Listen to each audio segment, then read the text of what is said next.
नमस्कार दोस्तों। आज एक बार फिर हम आप लोगों के सामने हाजिर हैं इंडियन पॉलिटी का एक डायनेमिक टॉपिक, एक डायनेमिक चैप्टर, केंद्रीय सतर्कता आयोग। बहुत ही इम्पोर्टेंट है क्योंकि हाल ही में केंद्रीय सतर्कता आयोग के पद पर एक व्यक्ति की नियुक्ति हुई है, जिसको लेकर विपक्ष पार्टी के नेता अधीर रंजन चौधरी ने सत्ता पक्ष पर आरोप लगाया है कि यहाँ पर राष्ट्रीय हितों की अनदेखी हो रही है। संजय कोठारी को इस समय वर्तमान समय में केंद्रीय सतर्कता आयोग का अध्यक्ष बनाया गया है। तो उस पर हम चर्चा बाद में करेंगे। अभी ये टर्निंग पॉइंट था, इसलिए मैंने एक बात बता दिया। तो केंद्रीय सतर्कता आयोग बहुत ही डायनेमिक, बहुत ही गतिशील चैप्टर है। बड़ी परीक्षाओं में आप state public service commission exam दे रहे हो, यूनियन की पब्लिक सर्विस कमीशन के एग्जाम दे रहे हो, तो यहाँ से प्रश्न बहुत आते हैं और उसके क्वेश्चन बड़े कॉन्सेप्चुअल होते हैं और एक टॉपिक भी जो है कॉन्सेप्ट पर ही आधारित है। इसलिए इसको हम समझते हैं कि क्या है केंद्रीय सतर्कता आयोग। ठीक है, तो दोस्तों केंद्रीय सतर्कता आयोग पर बात करने के लिए पहले हम ये जान लें ये क्या है। जैसे ये एक तो ये आप जान लीजिए कि ये भ्रष्टाचार की जांच करने की, मोस्ट इंपॉर्टेंट, भ्रष्टाचार की जांच करने की सर्वोच्च संस्था। That is clear. ये पहली बात तो आपके एग्जाम के लिए मोस्ट इंपॉर्टेंट कि यह भ्रष्टाचार की जांच करने की यह सर्वोच्च संस्था है। कैसे? जैसे देखिए, आप हमको पहले आपको सामान्य भाषा में समझ लें, फिर आगे हम चलते हैं। जैसे अगर व्यक्तियों के बीच में विवाद होता है, लोगों के बीच में आपसे झगड़े हो गए, तो व्यक्ति कहाँ जाता है? पुलिस के पास जाता है, उसे ऊपर एसडीएम के पास जाता है, उसके ऊपर डीएम के पास जाता है, उससे ऊपर एक चेन है उसके ऊपर जाता है। लेकिन अगर शीर्षस्थ अधिकारी भ्रष्टाचार में लिप्त हो तो उनकी जांच कौन करेगा? तो उनकी जांच करता है यही केंद्रीय सतर्कता आयोग। That is clear. मतलब लोक सेवक क्लास 1 रैंक के ऑफिसरों के भ्रष्टाचार की जांच कौन करता है? तो वो है केंद्रीय सतर्कता आयोग। ठीक है, अब हम इस टॉपिक को पढ़ने के लिए इसको कुछ खंडों में डिवाइड कर ले, उसके बाद हम इसके आगे चलते हैं। तो पहले हम ये जान लें, अब हम सीबीसी बोलेंगे तो कोई दिक्कत नहीं होनी चाहिए। सीबीसी कहें तो उसको आपको समस्या नहीं होनी चाहिए। सीबीसी का इतिहास एक टॉपिक दिमाग में ये चले। नंबर 2, पहला तो हमने कहा कि सीबीसी का इतिहास क्या है। नंबर 3, इसको बनाने का उद्देश्य या इसको सीबीसी को स्थापित करने का उद्देश्य क्या है। ठीक है, सीबीसी का इतिहास, सीबीसी को बनाने का उद्देश्य, इसका गठन एवं संरचना, गठन एवं संरचना। नंबर 4, कार्यकाल। और नंबर 5, पावर, शक्तियां और कार्य। ये 5 हेडिंग में हम सीबीसी पर चर्चा करेंगे, जो आपके लिए बहुत इंपॉर्टेंट होगा। ठीक है, तो अब हम इतिहास में चलते हैं। पहले हम टॉपिक 1 को उठाते हैं, आपका सीबीसी के इतिहास की चर्चा करते हैं। तो 1 की बात करते हैं। क्या है? सीबीसी की जो स्थापना हुई है, केंद्रीय सतर्कता आयोग की स्थापना, जो उसका रीजन क्या है, एक कमेटी बैठाई गई थी भ्रष्टाचार की जांच के लिए। आप लिखते चलेंगे इन चीजों को, आपके इंपॉर्टेंट होगा। भ्रष्टाचार की जांच के लिए संथानम समिति का गठन, संस्थानम समिति का गठन कब हुआ? तो दोस्तों ये आप लिख दोगे 1962 में। भ्रष्टाचार की जांच के लिए एक समिति का गठन हुआ और समिति की जो गठन हुआ था वो 1962 में हुआ था। संस्थानम समिति की सिफारिश पर, गौर करें मेरी बातों को, आप लिखते चले। संस्थानम समिति की सिफारिश पर, मैं केवल एक चार्ट बना रहा हूं, आप लिखते चलेंगे, मैं आराम से बोलूंगा, आप लिख लेंगे। संस्थानम समिति की सिफारिश पर सीबीसी की स्थापना, इसी की सिफारिश पर सीबीसी की स्थापना 11 अप्रैल, मैं यहां लिख देता हूं, सीबीसी क्लियर है ना? सीबीसी की स्थापना 11 अप्रैल 1964 को हुई। ठीक है, कब हुई दोस्तों? 11 अप्रैल 1964 के हुई। और इसके प्रथम जो आयुक्त थे, आयोग है, इसके कमिश्नर बोलेंगे, है केंद्रीय, अगर पूरा बोले तो केंद्रीय सतर्कता आयुक्त। मैंने क्या बोला, मेरे साथ बोल लीजिए, केंद्रीय सतर्कता आयुक्त, आयोग, कमिश्नर, आयुक्त। और पहले जो इसके आयुक्त बने वो थे नित्तूर श्रीनिवासन।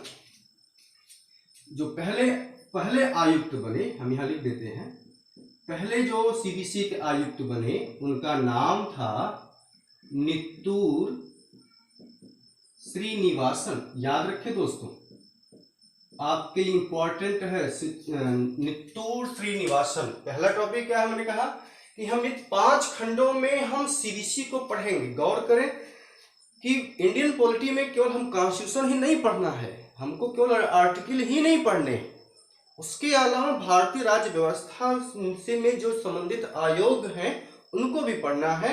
और ये चैप्टर जो पढ़ने से काम नहीं चलेगा, इसको महसूस करना होगा। इंडियन पॉलिटिकल सिस्टम को आपको अपने व्यवहार में लाना होगा, महसूस करना होगा, तब आप इसको पकड़ पाएंगे। तो सीबीसी, अब यहाँ एक प्रश्न आपके तैयार है, कौन बनेगा करोड़पति, इसमें पकड़ लेता हूं कि सीबीसी आयोग की गठन किस समिति की सिफारिश पर हुआ? तो संस्थानम समिति की सिफारिश पर हुआ। एक प्रश्न आपका क्लियर है। दूसरा प्रश्न, सीबीसी की स्थापना कब हुई? तो 11 अप्रैल 1964 को। और पहले आयुक्त कौन बने? Nittur Srinivasan. That is clear. अब अगला दूसरा स्टेप पे चलते हैं। जो ये सीबीसी की स्थापना हुई, यह केंद्र सरकार के, स्टेप समझे, केंद्र सरकार के प्रस्ताव पर हुई थी।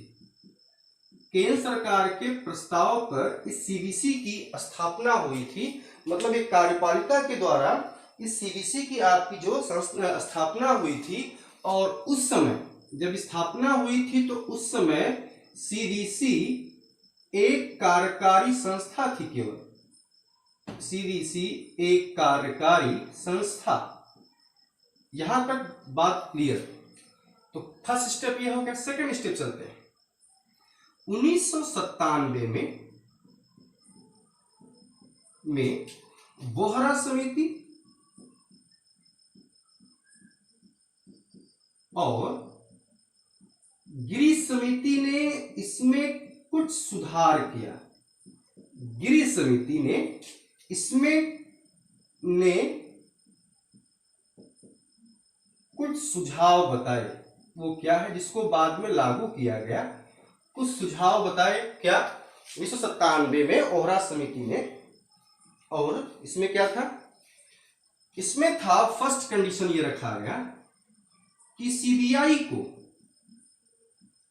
मेरा एक वीडियो सीबीआई पर भी है, केंद्रीय इन्वेस्टिगेशन ब्यूरो, केंद्रीय जांच आयोग, दैट इज इंपॉर्टेंट क्वेश्चन। इस पर एक हमारा वीडियो है, मैं आपको वो अपलोड कर दूंगा। सीबीआई को, इस समिति ने कहा कि सीबीआई को सीबीसी के दायरे में लाया जाए। सीबीसी के दायरे में लाया जाए। ठीक, तो यहां तक आपको बात क्लियर होगी। दूसरे स्टेप में, अब इसी में सेकंड स्टेप की बात, सीबीआई को सीबीसी के दायरे में लाया जाए।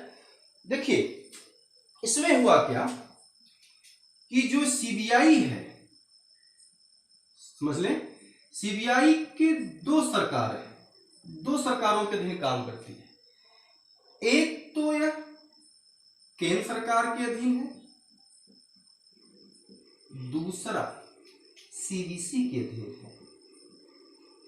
सीवीसी के मामले में जो भ्रष्टाचार की जांच की होती है, जब सीबीआई भ्रष्टाचार की जांच करती है, भ्रष्टाचार की जांच करती है, मेरे चार्ट को समझें।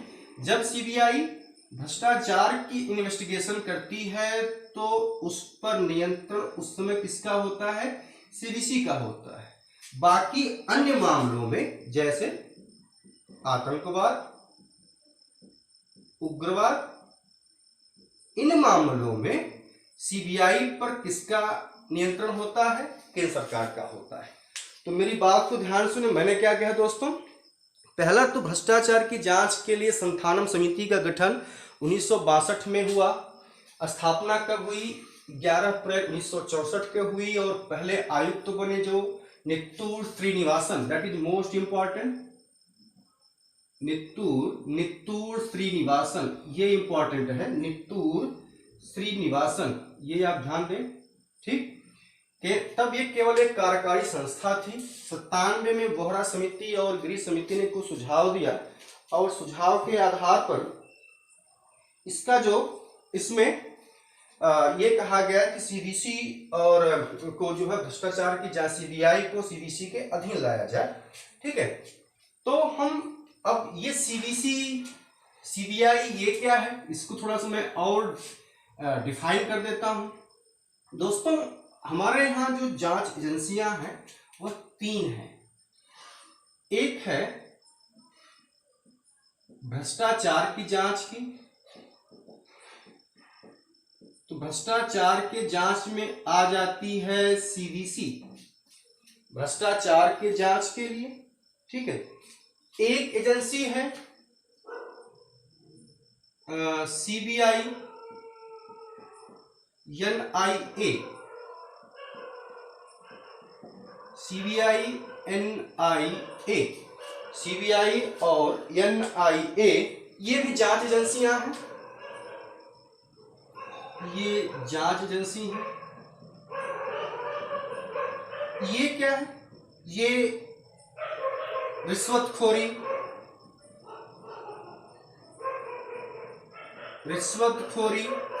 ये जो एजेंसियां हैं, रिश्वतखोरी, भ्रष्टाचार,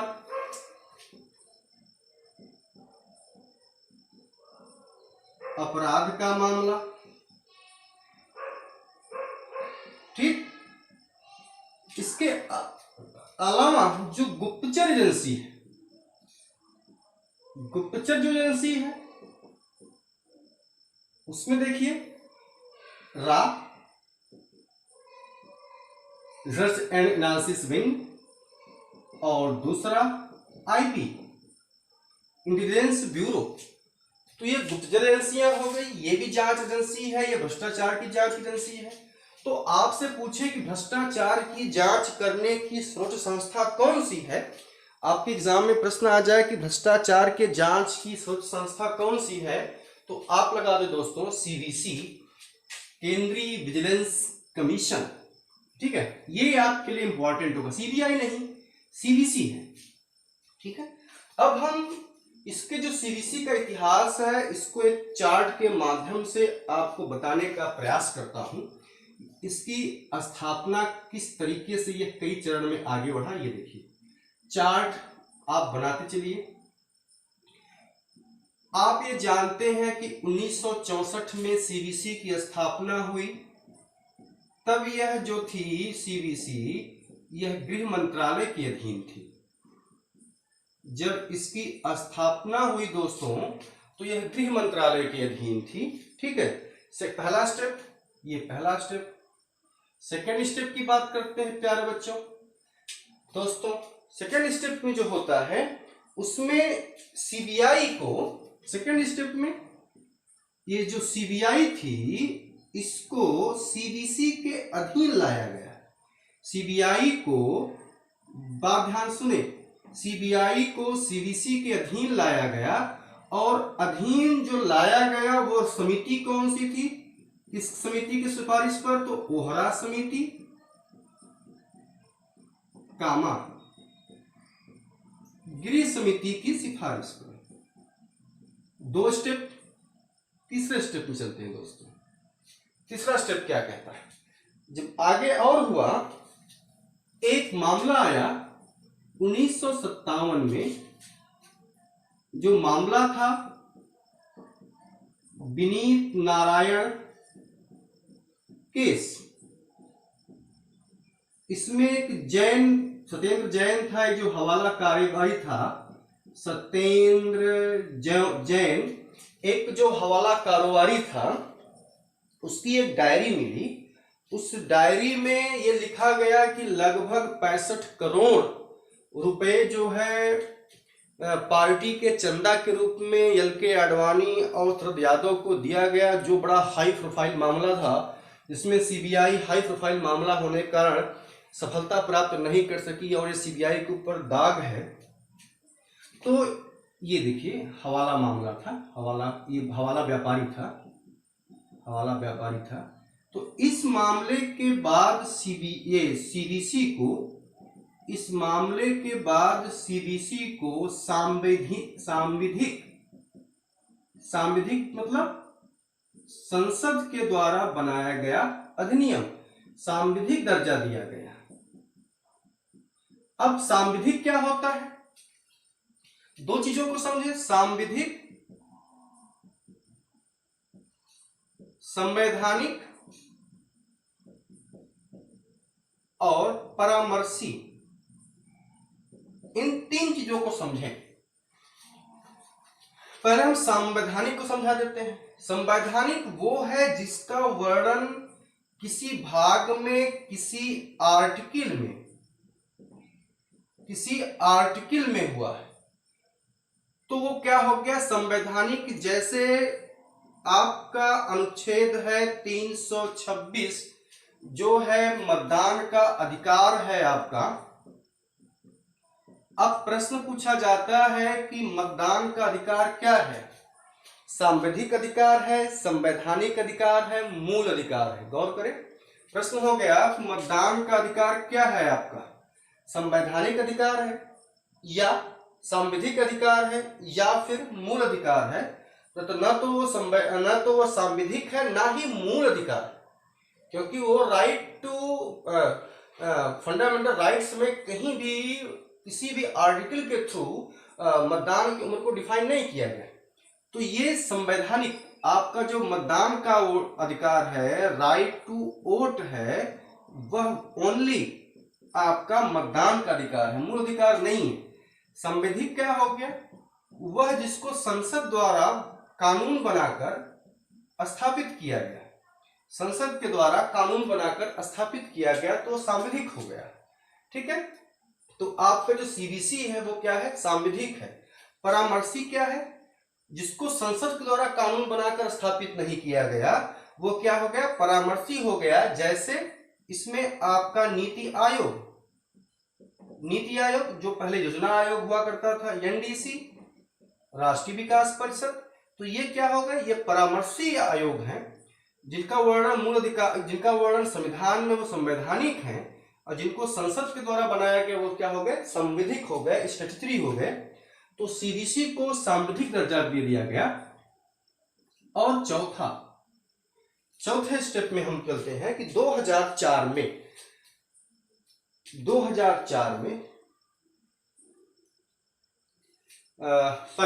1998 कर लेते हैं। 1998 में इसे सांविधिक दर्जा दिया गया,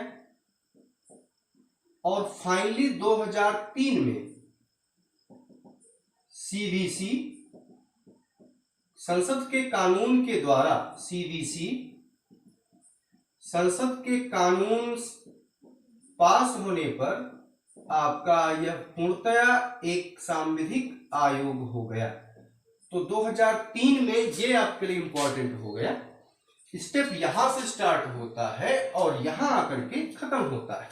तो सीबीसी का इतिहास मैंने आपको बता दिया कि सीबीसी का इतिहास क्या है। कैसे इसकी स्थापना हुई, कैसे क्या हुआ। ठीक है, अब इसी के साथ साथ मैं ये आपको बता दूं कि सीवीसी और लोकपाल में क्या अंतर है और क्या समानता और क्या असमानता है। देखिए, सीवीसी और लोकपाल, सीवीसी भी है, यह भी भ्रष्टाचार की ही जांच करती है। सीवीसी जो है यह भी भ्रष्टाचार की जांच करती है, और लोकपाल भी जो है यह भी भ्रष्टाचार की ही जांच करता है। लोकपाल भी भ्रष्टाचार का ही जांच करता है।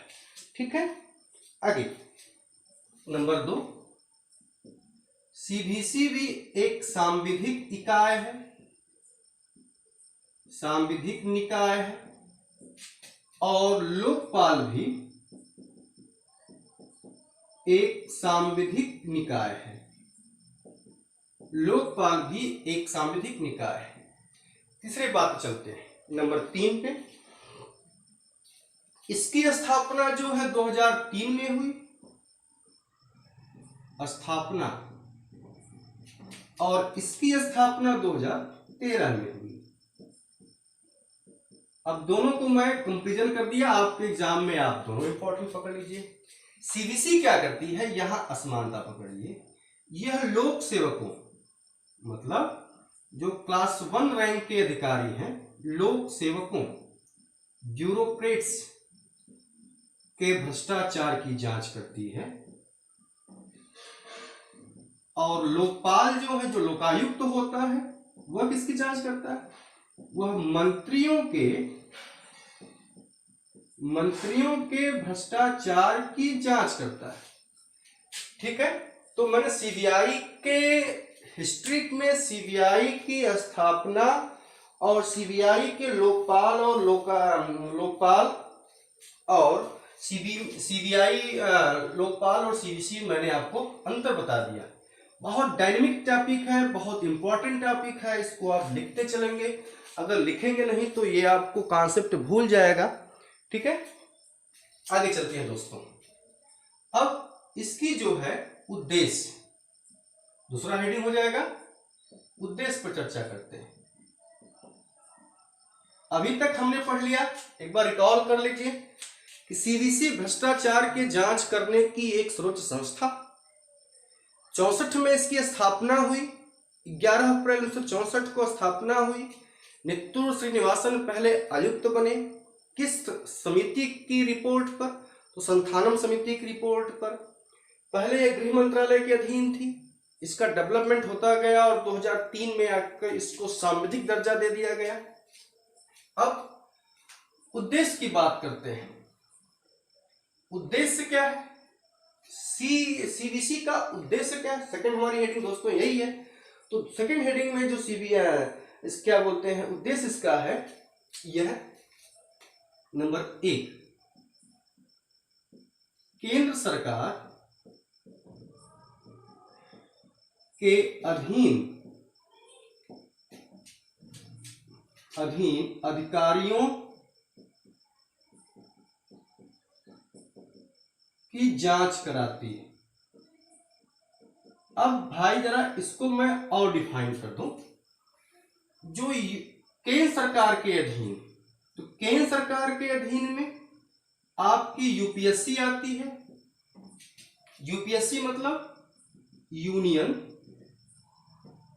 पब्लिक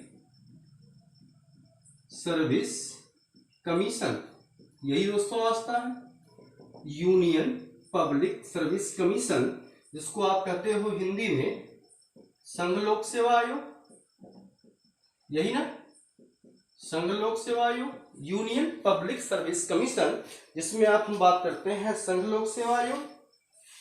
अब इस संघ लोक सेवा आयोग में जो एग्जाम होता है, जिसमें लोग कैडर चुनते हैं, IAS, Indian administrative service, IPS, Indian police service, और आईएफएस, इंडियन फॉरेस्ट सर्विस। संघ लोक सेवा आयोग की सूत्र परीक्षाएं होती है। इसमें जो जिस क्षेत्र में जाना चाहता है, आप जिस क्षेत्र में पसंद करते हैं उसमें जाते हैं। तो ये अखिल भारतीय सेवा, ये जो है इसी को हम कहते हैं अखिल भारतीय सेवा। इनकी नियुक्ति भारत में कहीं भी हो सकती है। ये एग्जाम पास करने के बाद डीएम के पद पर, डिस्ट्रिक्ट मजिस्ट्रेट के पद पर उसकी किसी भी जगह नियुक्ति हो सकती है। ठीक है, एक तो ये हो गया। तो इनकी जांच कौन करेगा? इनकी जो अधिकारी होंगे उनकी जांच सीवीसी करेगी, सेंट्रल विजिलेंस कमीशन करेगा। ठीक, दूसरा चीज इसी में मैं और बता देना चाहता हूं, इसके अलावा जो केंद्रीय सेवा में होते हैं, केंद्रीय सेवा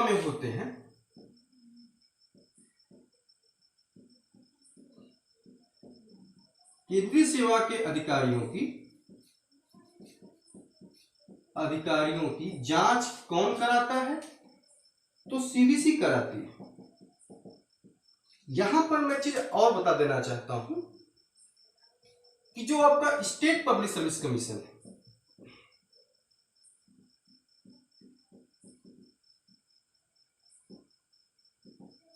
स्टेट पब्लिक सर्विस कमीशन के अधिकारियों की जांच सीवीसी नहीं करेगा। राज्य लोक सेवा आयोग के अधिकारियों की जांच सीवीसी नहीं करेगा, स्टेट राज्य सतर्कता आयोग करेगा, माने एसवीसी करेगा। बहुत इंपॉर्टेंट लाइन है कि राज्य स्टेट पब्लिक सर्विस कमीशन के अधिकारियों की जांच यहां पर सीवीसी नहीं करेगा। कौन करेगा? एसवीसी करेगा, स्टेट विजिलेंस कमीशन। तो उद्देश्य में मैंने केंद्र सरकार के अधीन अधिकारियों की जांच, जो अखिल भारतीय सेवा हो गई, इसके अलावा केंद्रीय सेवा हो गई। मैं तो एक बता दिया, ऐसे ही इसको मैं मिटा देता हूं। ये तो मैंने केवल बताने के बता दिया कि एसबीसी जांच करेगी जो स्टेट पुलिस सर्विस कमीशन के एग्जाम होते हैं। तो उद्देश्य में मैंने दो बता दिया आपको, संघ लोक सेवा आयोग, इसके अलावा केंद्रीय सेवा आयोग में जो होते हैं। ठीक है, नंबर तीन सार्वजनिक निगम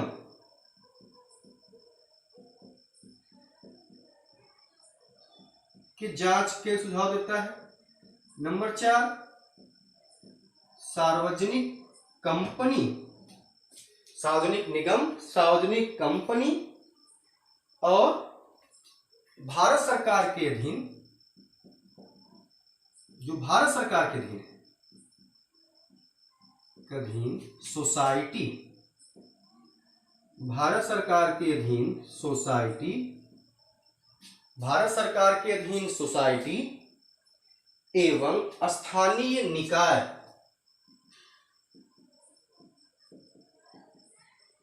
अब यहां दोस्तों एक चीज हमको बता देना चाहते हैं कि सीवीसी स्वयं जांच नहीं करती है, दैट इज मोस्ट इंपॉर्टेंट।